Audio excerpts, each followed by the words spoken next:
और दोस्तों स्वागत है आप सभी का आपके अपने YouTube चैनल टेक्निकल डिलाइट में। दोस्तों जैसा कि हम यहाँ पे आज हरियाणा एसएससी लाइनमैन का जो पेपर था आज उसको सॉल्व करेंगे। तो आते हैं, इसमें कई सारे सेक्शंस थे। इंग्लिश था, कंप्यूटर था और आपका टेक्निकल था और नॉन टेक सेक्शन में जीके जीएस भी था। तो इसमें जो पहला सेक्शन है, तो इसमें हम पहले सेक्शन में इंग्लिश है, इंग्लिश को देखेंगे। 5 क्वेश्चन इंग्लिश के हैं। इसमें दिया है choose the most suitable alternative ABCD E to make the sentence logical in sentence. अब देखिए आपसे पूछा है कि कौन सा ऑप्शन करेक्ट होगा। तो इसमें दिया है आपको 5 ऑप्शंस हैं। ड्यूरिंग द रेनी सीजन मैंने बरसात के दौरान दिस स्ट्रीम वाज, तो this stream was overflowed. Option number A is correct answer. Okay, next question. Fill up the blank with suitable preposition from the alternative given. Preposition fill up करना है। He was in hurry and just glanced through the letter. He was in hurry मतलब जल्दी में था, and just glanced through the letter. Option number C is correct answer. चलते हैं अगले question की तरफ। इसमें देखिए, in the following question a sentence is given with a particular word given in capital letter in it. You are required to determine the most opposite of that word from the given options. मतलब antonym आपको ढूंढना है इसका, जो capital letter में word दिया हुआ है। तो देखिए यहाँ पे sagacious, decision taken at right time in a career has long effects. Sagacious मतलब इसका उल्टा ढूंढना है। सगेसियस का ऑप्शन नंबर यहाँ पे क्या हो जाएगा, ए अपोजिट। सगेसियस मतलब होता है कि मैंने अच्छे तरीके से डिसीजन लेना, मैंने सही समय पे कोई डिसीजन लिए। और फुलिश मतलब मूर्ख टाइप में होता है। Okay,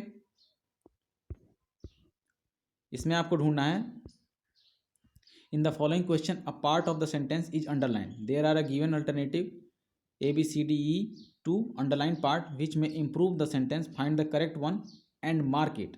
in case no improvement is needed, option E is the answer. तो देखना है कौन सा इसकी जगह वर्ड लगा के आपको सेंटेंस में इम्प्रूवमेंट देगा। तो I hope you won't object to me watching while you work. तो वाइल यू वर्क इस कंडीशन में टू मी वॉचिंग, इस सेंटेंस की जगह कोई वर्ड लगाना है जिसकी वजह से ये सेंटेंस और अच्छा हो जाए।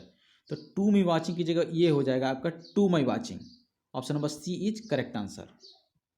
Okay, I hope you won't object to my watching while you work, मतलब आप मत मेरे कार्य की तरफ ना देखें। Option number C is correct answer. चलते हैं अगले क्वेश्चन की तरफ। In the following question 5 option ABCD are given which better describe the meaning of the sentence in one word. Chosen the correct alternative. Meaning यानी इसका synonyms ढूंढना है आपको। सॉरी, इसको इस पूरे वर्क जैसे जो सेंटेंस दिया हुआ है आपको, इसको एक वर्ड में आप क्या कह पाएंगे। एन ऑफिस और post with no work but high pay. जो हाई पे कोई ऑफिस जो अच्छी सैलरी के साथ होता है उसे हम क्या कहते हैं, तो उसे हम कहते हैं sinecure. Option number B is correct answer, sinecure. उसके बाद आते हैं आपके हिंदी वाले सेक्शन पे। इसमें आपको दिया है गंभीर का सही विलोमार्थक शब्द क्या होगा। तो गंभीर का विलोमार्थक शब्द जो होगा वो आपका हो जाएगा वाचाल। वाचाल मतलब बोलने वाला। उसके बाद तुणीर शब्द का समानार्थी शब्द क्या होगा। तुणीर शब्द का समानार्थी हो जाएगा आपका निसंग। Option number B is correct answer. Question number 8, चांदी का ऐनक लगाना का क्या अर्थ है। तो चांदी का ऐनक लगाने का अर्थ होता है किसी न किसी प्रकार प्रतिष्ठा बनाए रखना। Option number C is correct answer. ये मुहावरा है। सदैव का संधि विच्छेद, जो सदैव का आपका संधि विच्छेद क्या होगा, तो सदैव का आपका संधि विच्छेद सदा धन एव। Option number B is correct answer. चलते हैं अगले क्वेश्चन की तरफ। उसका दिया है दिए गए वाक्य में रिक्त स्थान की पूर्ति के लिए प्रस्तावित विकल्पों में से समुचित विकल्प चुनिए और उसे उत्तर प्रपत्र में अंकित कीजिए। हमारे देश में खनिजों का वितरण बहुत, तो हमारे देश में जो खनिजों का वितरण, इसके लिए मैंने शब्द कौन सा सही लगेगा वो देखना है आपको। तो हमारे देश में खनिजों का वितरण बहुत असमान है। Option number D is correct answer.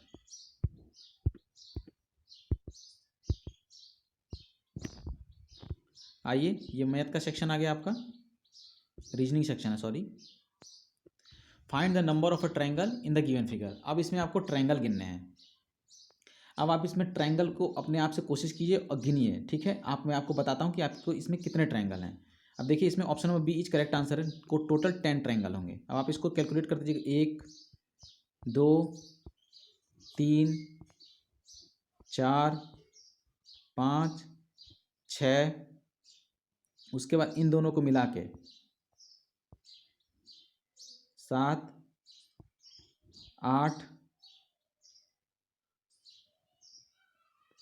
और उसको इन दोनों को मिला के 9, उसके बाद ये वाला 10, टोटल 10 ट्रायंगल हो गए। B is correct answer. Okay, next question की तरफ चलते हैं। दिया गया सेलेक्ट अ फिगर, सॉरी आपको हिंदी में दिखाते हैं रीजनिंग। उत्तर आकृति में से एक आकृति का चयन करें जो 5 समस्या आकृतियों द्वारा स्थापित श्रृंखला को जारी रखेगी। तो उसके बाद नेक्स्ट क्या आएगा, तो इसमें देखना है आपको। तो पहली आकृति, दूसरी, तीसरी, चौथी, अब पांचवी आकृति जो होगी आपकी इसमें से कौन सी होगी। देखिए ट्रायंगल के अंदर ये देखिए आपका चतुर्भुज, ये जैसे ये वाला सेक्शन है आपका, इसके अंदर आपका क्या है, चतुर्भुज है। फिर उसके बाद ट्रायंगल के अंदर आपका गोला है, फिर पंचभुज के अंदर चतुर्भुज है। इसके बाद देखिए ये वाली आकृति फिर से यहाँ पे इस तरीके से हो गई है, और ये वाली आकृति आपका इस तरीके से हो गई, ये वाली आपकी आकृति उल्टी हो जाएगी। तो ये वाला ऑप्शन आपका हो जाएगा correct. Option number A is correct answer. चलते हैं अगले क्वेश्चन की तरफ। निम्नलिखित प्रश्नों में 2 कथन दिए गए हैं जिसके बाद 4 निष्कर्ष दिए गए हैं। आपको दिए गए कथनों को सत्य मानना है, भले ही वे सर्वज्ञात तथ्यों से भिन्न प्रतीत होते हों। सभी निष्कर्षों को पढ़ें और तय करें कि दिए गए निष्कर्षों में से कौन सा निष्कर्ष नीचे दिए गए सामान्य रूप के तथ्यों की परवाह किए बिना दिए गए तथ्यों का तार्किक रूप से अनुसरण करता है। देखिए ये एनालॉजी का रीजनिंग है। सभी दार्शनिक, जो सभी दार्शनिक हैं आपके, वो क्या हैं, मूर्ख हैं, और सभी मूर्ख जो हैं आपके अनपढ़ हैं। ठीक, अब निष्कर्ष पढ़िए। सभी दार्शनिक अनपढ़ हैं, सभी दार्शनिक अनपढ़ हैं, सही है आपका पहला निष्कर्ष। सभी अनपढ़ दार्शनिक हैं, तो सभी अनपढ़ दार्शनिक नहीं हो सकते, गलत हो गया, क्योंकि इधर से स्टेटमेंट में नहीं जा सकते आप। सभी में सभी अनपढ़ मूर्ख हैं, तो सभी अनपढ़ मूर्ख भी ऐसे भी गलत हो जाएगा। और देखिए चौथा, कुछ अनपढ़ दार्शनिक होंगे, तो कुछ अनपढ़, तो कुछ अनपढ़ सबसे पहले लास्ट में था ना अनपढ़, तो कुछ अनपढ़ मूर्ख होंगे, तो ऑप्शन नंबर फर्स्ट और ऑप्शन नंबर आपका 4th इज करेक्ट आंसर। देखिए इसमें से कौन सा है, option number B is correct answer. Okay, इस तरीके को एनालॉजी को आप सॉल्व करेंगे तो आपका निकल के आ जाएगा।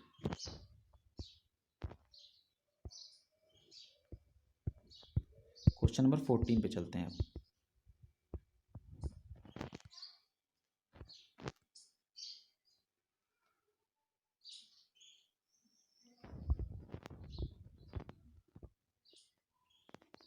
इसमें दिया है कि यदि भारत के प्रत्येक राज्य के लिए जनसंख्या के आंकड़े दिए गए हैं तो डेटा को वर्गीकृत किया जाता है।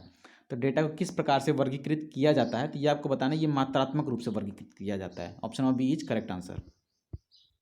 वह माप जो सभी डेटा आइटम को ध्यान में रखता है वह होता है कौन सा, जो सभी डेटा को ध्यान में रखता है वो कहलाता है माध्य। Option number A is correct answer. यदि एक निश्चित कोड में सेंड को इस तरीके से लिखा जाता है, बर्ड को इस तरीके से लिखा जाता है, तो लव को क्या लिखेंगे। तो इसमें देखिए 2 जोड़िए, इसमें 3 जोड़िए, 14 और 3 17, ये 19 है, ये 22 है। 3 3 जोड़ते जाइए आप सबको, इसमें भी 3 जोड़ते जाएंगे।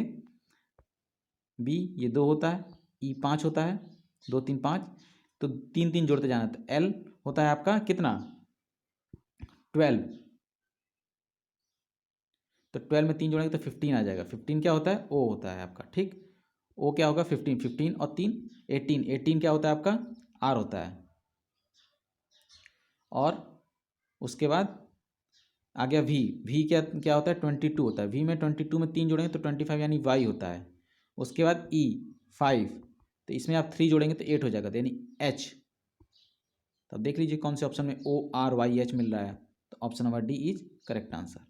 इसमें आपको ओ आर वाई एच मिल रहा है। कंप्यूटर के प्रोसेसर में निम्नलिखित भाग होते हैं। कंप्यूटर का जो प्रोसेसर होता है उसमें कौन कौन से भाग होते हैं, तो उसमें आपका कंट्रोल यूनिट और एएलयू ये भाग होते हैं। Option number C is correct answer. पहला कंप्यूटर का उपयोग करके प्रोग्राम किया गया था, तो पहला कंप्यूटर जो था उसका प्रोग्राम करके प्रयोग किया गया था मशीन भाषा का। Option number B is correct answer. एक सॉफ्टवेयर प्रोग्राम है जिसका उपयोग वेब पेज देखने के लिए किया जाता है। तो किसका प्रयोग वेब पेज देखने के लिए करते हैं? तो हम सॉफ्टवेयर में तो ब्राउज़र का प्रयोग करते हैं। कोई भी वेब पेज देखने के लिए हम ब्राउज़र का प्रयोग करते हैं। जैसे क्रोम आप खोलते हैं तो उसमें भी वो ब्राउज़र ही होता है। वो रैम कहाँ स्थित होता है? तो रैम आपका बताइए कहाँ पे स्थित होता है? तो वो आपका मदरबोर्ड में स्थित होता है। निम्नलिखित में से कौन सी एक प्राकृतिक घटना है जो आकाश में सूर्य के प्रकाश के फैलाव के कारण होती है? तो सूर्य में प्रकाश के फैलाव के कारण क्या होता है? सितारों का जगमगाहट। सूर्य के प्रकाश के फैलाव के तारे टिमटिमाते हैं किसकी वजह से? डिस्पर्जन की वजह से, सूर्य के प्रकाश के फैलाव की वजह से। Option number A is correct answer.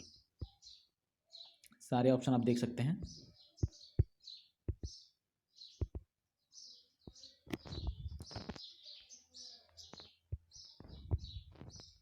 इसमें दिया है निम्नलिखित में से कौन सा सही नहीं है। तो आप निम्नलिखित में से कौन सा सही नहीं है? तो देखिए इसमें आपको यही ढूंढना था। तो प्रकाश कैसी तरंग होती है? प्रकाश एक विद्युत चुम्बकीय तरंग है, ये सही है। प्रकाश एक सीधी रेखा में गमन करता है, सही है। प्रकाश एक अनुप्रस्थ तरंग है, प्रकाश अनुदैर्ध्य तरंग नहीं होती है। Option number D is correct answer. तो option number D is correct answer.